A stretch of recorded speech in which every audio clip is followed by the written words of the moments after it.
ओम नमो भगवते वासुदेवाय। गीता का 4 श्लोक और उसका भावार्थ। गीता ज्ञान।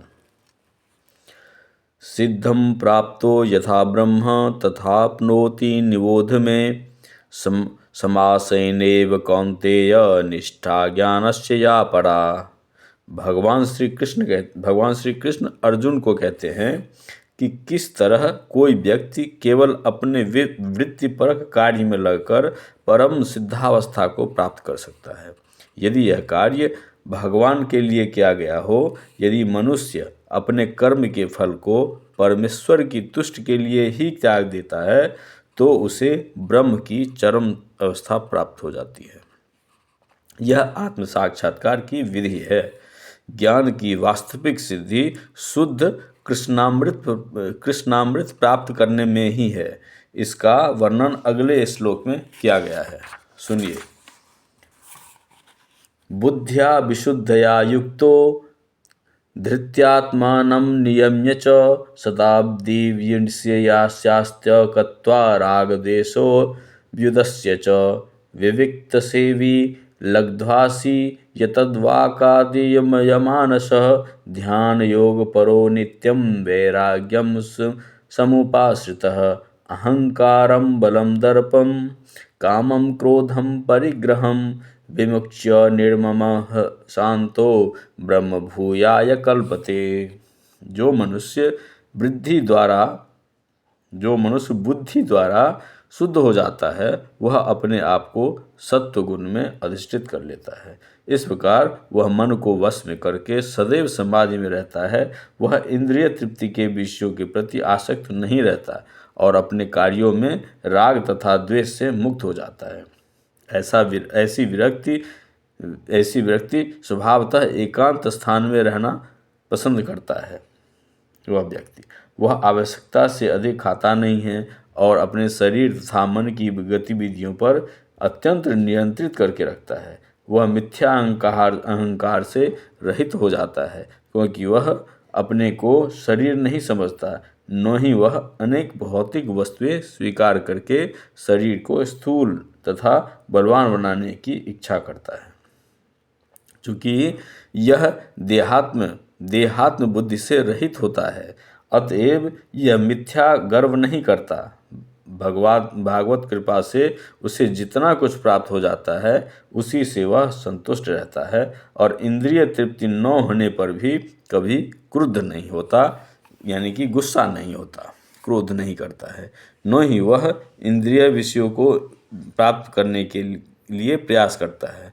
मित्रों, इंद्रिय वृत्ति यानी कि चाह, मनुष्य की जो चाह होती है, चाहे वह अच्छी चाह हो चाहे बुरी चाह हो, कई प्रकार की चाह होती है।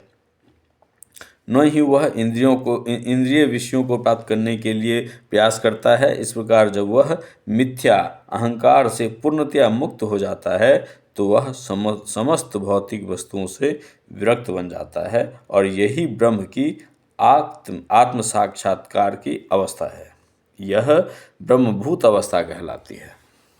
मित्रों, यह ब्रह्मभूत अवस्था कहलाती है। जब मनुष्य देहात्म बुद्धि से मुक्त हो जाता है, तो वह शांत हो जाता है, अत्यंत शांत और विनम्र हो जाता है और उसे उत्तेजित नहीं किया जा सकता। किसी भी प्रकार से उसको क्रोध नहीं दिलाया जा सकता। इसका वर्णन श्रीमद् भगवद गीता में है, इस प्रकार से सुनिए।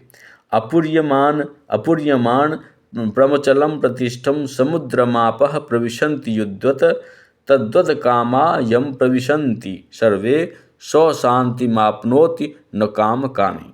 अर्थात जो मनुष्य इच्छाओं के अनवरत प्रवाह से विचलित नहीं होता, जिस प्रकार नदियों के जल के निरंतर प्रवेश करते रहने और सदा बढ़ते रहने पर भी समुद्र शांत रहता है, किसी भी प्रकार का बदलाव नहीं करता है, उसी तरह केवल वही शांति प्राप्त कर सकता है, वह नहीं जो ऐसी इच्छाओं की तुष्टि के लिए निरंतर उद्योग करता रहता है और उसके लिए परेशान रहता है जिंदगी भर।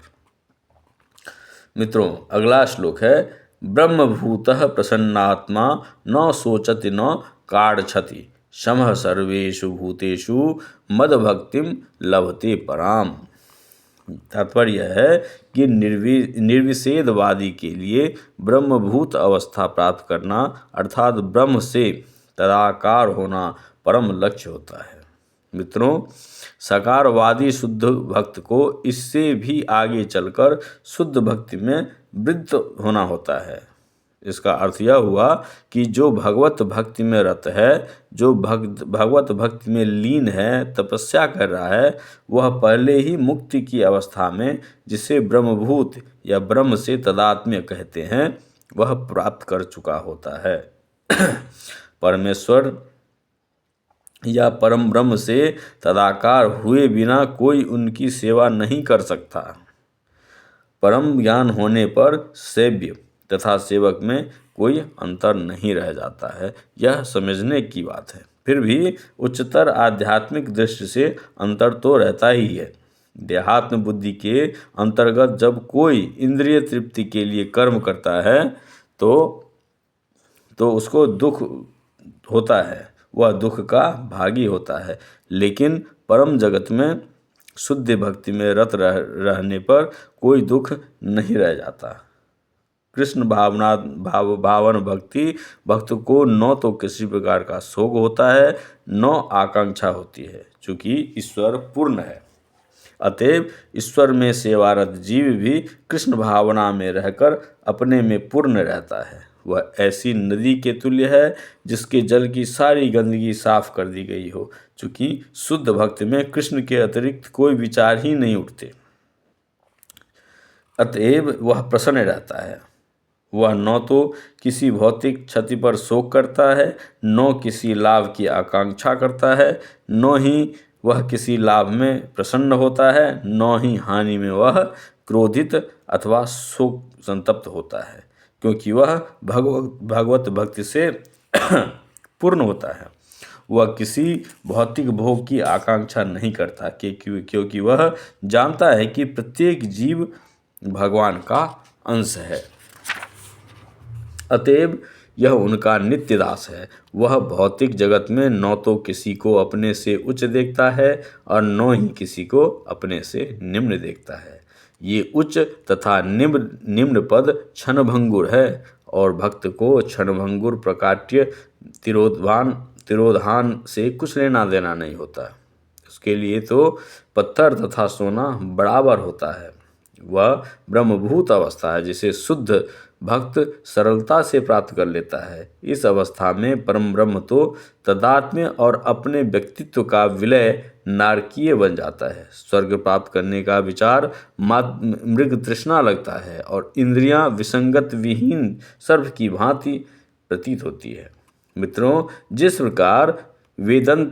प्रकार दंत विहीन सर्प से कोई भय नहीं करता है, उसी प्रकार स्वतः संयमित इंद्रियों से कोई भय नहीं रह जाता। यह संसार उस व्यक्ति के लिए दुखमय है जो भौतिकता से ग्रस्त है। मित्रों, इस वाक्य को ध्यान से सुनिए। भगवान श्री कृष्ण ने कहा है, यह संसार उस व्यक्ति के लिए दुखमय है जो भौतिकता से ग्रस्त है। जैसा कि हम लोग आजकल के जीवन में भी देखते हैं, ये जो भौतिकवादी जीवन है और जो ये जो नई सदी है, इसमें भौतिकतावादी हमारे जीवन पर अत्यंत हावी है। जो भौतिकता से ग्रस्त है, लेकिन भक्त के लिए समग्र जगत बैकुंठ तुल्य है। इस ब्रह्मांड का महान से महानतम पुरुष भी भक्त के लिए एक क्षुद्र चींटी से अधिक महत्वपूर्ण नहीं होता। ऐसी अवस्था भगवान चैतन्य की कृपा से ही प्राप्त किया जा सकता है, जिसे इस युग में शुद्ध भक्ति का प्रचार किया जाता है। ओम नमो भगवते वासुदेवाय। ओम नमो भगवते वासुदेवाय।